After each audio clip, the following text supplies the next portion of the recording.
What's up, everybody? Welcome back to the channel. Now, check this out, y'all. Check this out. Yellen says COVID-19 stimulus may have contributed to inflation. May have contributed. Are you freaking kidding me? Of course it contributed to inflation. But you know what else contributed to inflation? This reckless spending of the Biden administration. This almost $2 trillion deficit spending is absurd on its face. All this crap that we're buying that we really don't need. We're spending money we don't have. For what? So people can get their statue of Nancy Pelosi over here? It's all ridiculous, but you got to hear this absurdity. Check this out, y'all. The Biden administration's spending on stimulus to keep the economy going during the COVID-19 pandemic may have contributed a little bit to inflation, U.S. Treasury Secretary Janet Yellen said in an interview on CNBC on Wednesday. Yellen said supply chain issues and shortages were the main factor driving up prices during the pandemic, but conceded that stimulus spending could have played a role as well. Yes, we had supply chain issues, but that wasn't the main course, was it? No, it wasn't. It's this reckless spending, some of it under the Trump administration as well, because Donald Trump sent out one of those stimulus packages also. If you go and look at the debt of this nation, over the Trump administration, it barely inched up a little bit for his first 3 terms, and then it shot way up. That was COVID.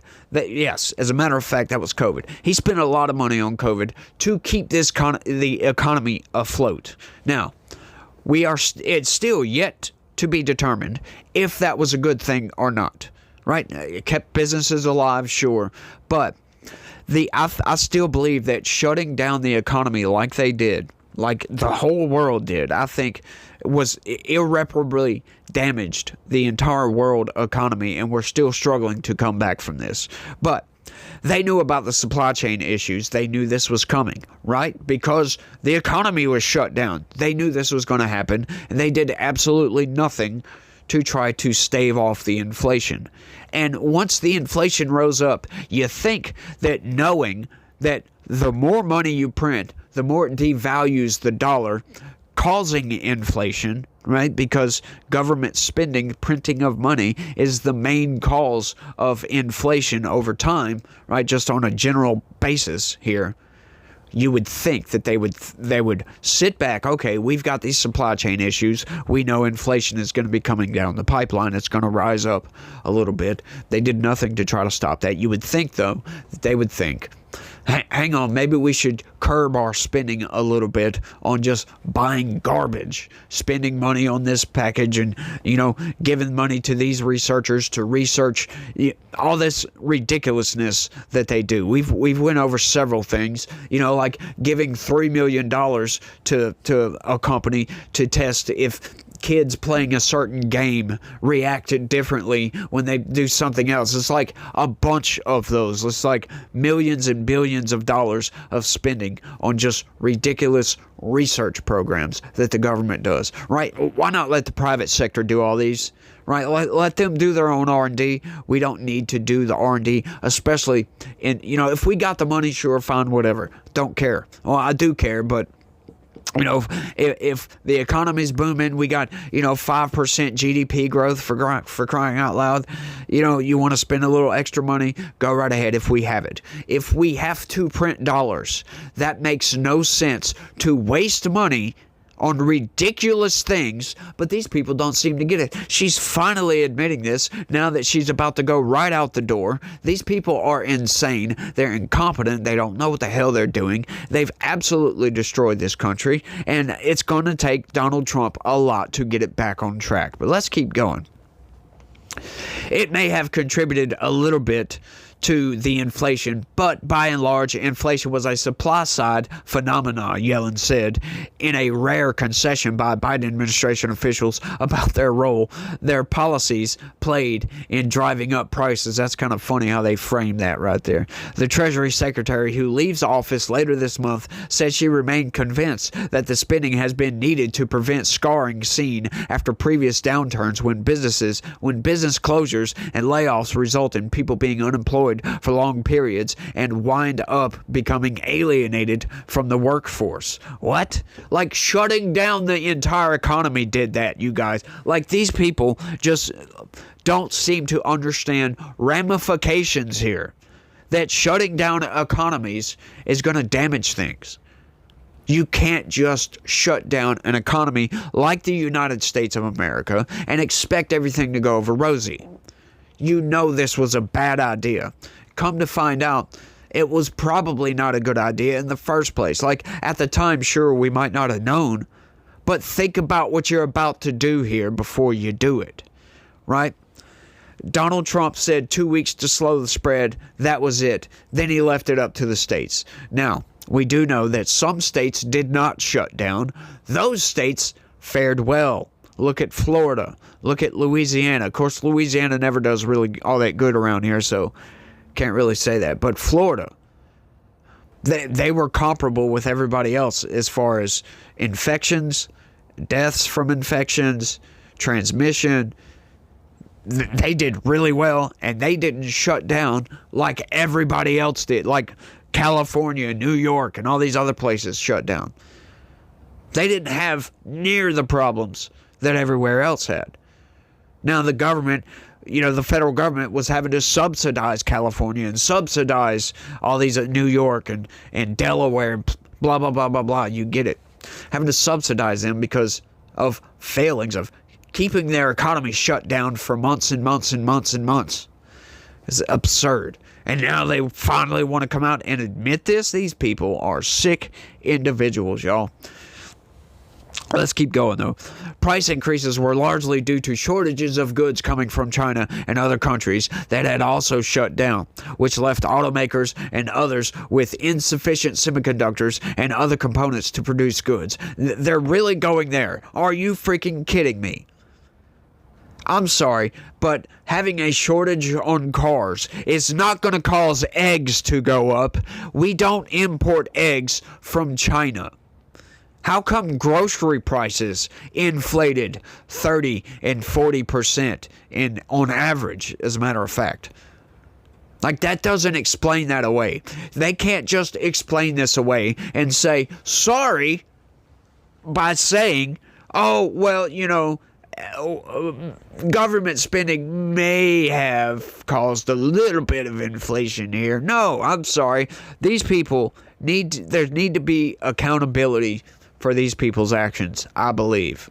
And that's something I think the Trump administration needs to look into because, just not seeing this coming, at least, I'm not going to say they didn't see it coming because they had to see this coming, y'all. They had to see this coming, but not doing anything about it. Like the Secretary of Transportation was on paternity leave while we have a supply chain crisis, a crisis of the supply chain. That's insane. How come this guy isn't getting out there, advocating, we need drivers, we need blah, blah, blah, blah, blah. Open this stuff back up quicker. Like, these people just destroyed everything outright. And now they're trying to say, oh, well, we may have had something to do with that. They're sick individuals, y'all. Yellen said there had not been much progress in lowering prices in recent months, but she remained convinced that the U.S. was on a downward path. Yeah, it sure is on a downward path. She said the labor market had cooled, but it was in a good state, and recent U.S. economic data suggests that interest rates could remain higher than people had expected. But she said there was also increased uncertainty about the future of economic policies as President-elect Donald Trump prepares to take office on January 20th. You gotta love that, huh? Oh, yeah, the other guy, yeah, he's not good for the economy, even though under his tenure, the economy was booming. It was better than it had ever been, as a matter of fact. It's the best economy ever. And they want to say, oh, we're so worried about Donald Trump. Oh, we don't know what Donald Trump is going to do over here. All these tariffs. Well, you know what? There wasn't inflation the first time. As a matter of fact, when Joe Biden took office, while there was a supply chain crisis going on, inflation was at 1.9%. When Joe Biden took office. It was average 1.6% under Donald Trump. 1.6. That's crazily low. The target number is 2%. which I think is kind of high. I don't believe that in this inflation. And, Joe Biden coming out talking about, oh, it's price gouging. Oh, the corporate, the greedy corporations, they're just gouging the prices. These people, they try to portray this like, it's like they either don't understand how the economy works, or they want to make you think that they don't understand how the economy works. Either one is ridiculous on its face, because I am sorry, just saying, oh, the corporate greed, blah, blah, blah, blah, blah, is causing inflation.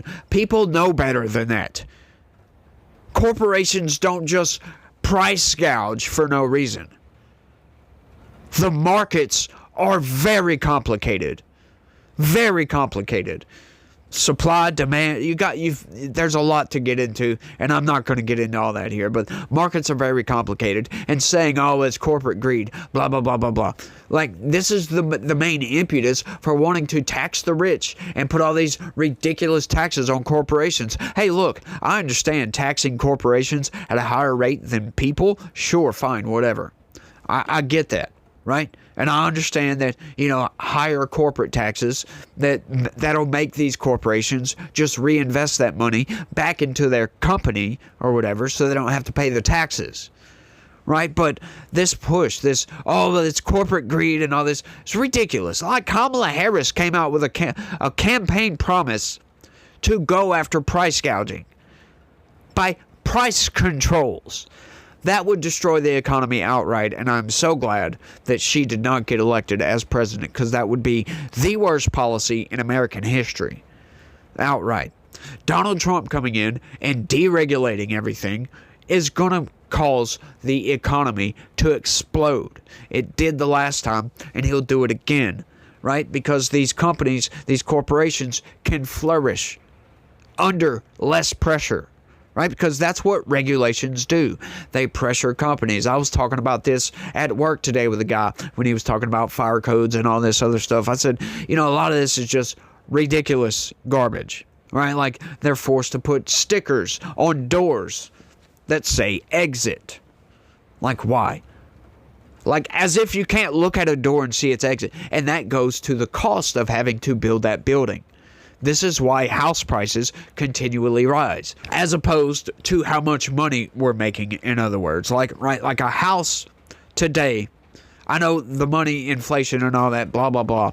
Like, adjusting for inflation, a house today costs a lot more than it did 50, 60 years ago, because now they're having to build firewalls in certain places. You have to put certain rated windows in your house. You have to have certain doors. You have to have, smoke detectors and carbon monoxide detectors. And you have to have these specific electrical junctions and blah, blah, blah, blah, blah.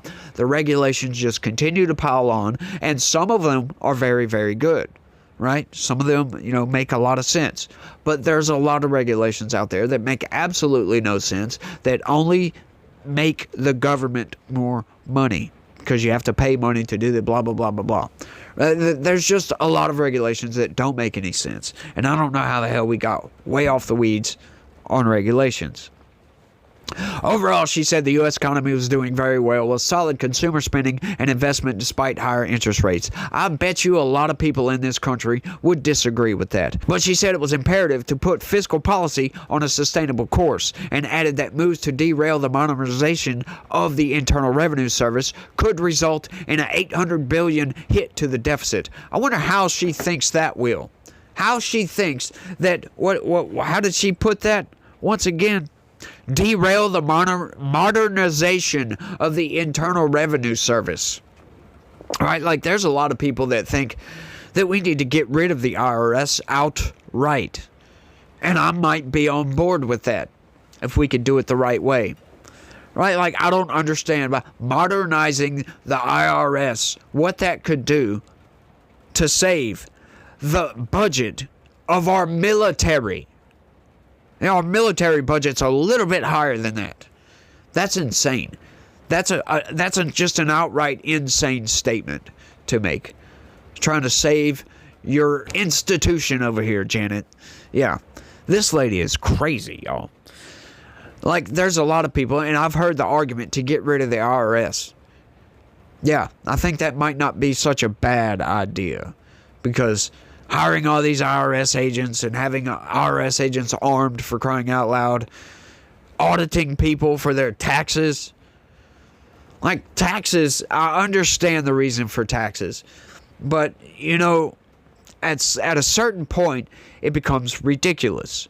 You know, you get city taxes, then you get parish taxes, you get state taxes, then you get federal tax. We get taxed on our dollar when we make it from work. In other words, then we get taxed on that dollar that we already got taxed on when we go to the grocery store and buy items. It's just tax upon tax upon tax upon tax. And it gets to be ridiculous, like I said. The government is a big money-making machine. And it doesn't really strike me as a good idea to let everybody know in the country that you have the ability to just print money out of thin air. That makes people call into question, why the hell am I getting taxed at all when you can just print money? Right? I mean, think about that for a second. Now, I understand just printing money devalues that dollar. So why do they do it? That's the main cause of inflation, the long-time inflation that's just constant, that 2% number. That's the main cause of inflation. Inflation only rises when we have like supply chain issues or excessive government spending. And what did we have under the Biden administration? Excessive government spending. But I think I've rambled on for long enough on this one, y'all. I want y'all to let me know what y'all think about all this down in the comments section. That's all I got for this one. So I want to thank everybody for watching. And y'all try to have a good day. Stay legitical. Peace.